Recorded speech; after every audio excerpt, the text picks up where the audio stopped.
Uzun süredir Türkiye kamuoyu gündeminde olan Roboski olayıyla ilgili Meclis Alt Çalışma Komisyonu'nun hazırladığı bir rapor var.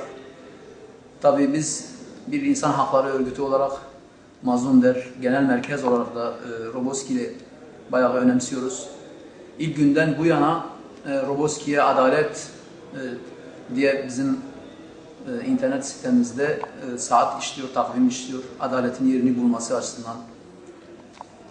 Son açıklanan komisyonla ilgili raporda kasıt olmadığı yönündeki ifadeler doğrusu bizi hayli üzmüştür.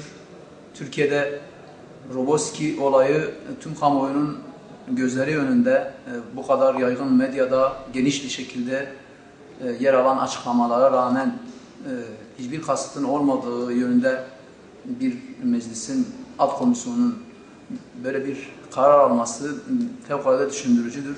Bizce kabul edilemez.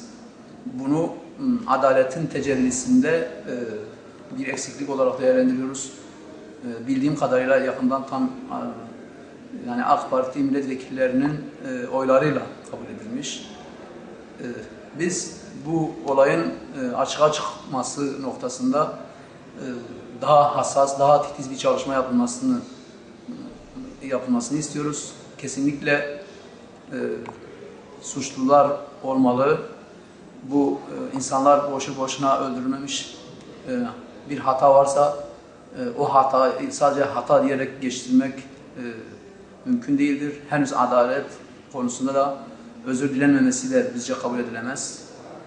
Türkiye, biz İsrail'in özür dilemesi için mücadele verdiğimiz bir süreçte işte Mavi Marmara olayında Türkiye Başbakanı işte İsrail özür diledi diye kamuoyuna açıklama yaptı. Herkes de sevindi. Fakat bizim aynı hassasiyeti göstermememiz kabul edilemez. Burada adaletin yerini bulmasını istiyoruz. Yani Roboski bu perdeyle kapanmaz. Meclis Alt Komisyonu aldığı karar yeterli değildir, doğru değildir. Bizce daha titiz bir çalışma yapılmalı. Hiçbir etkinin altında kalmamalıdırlar.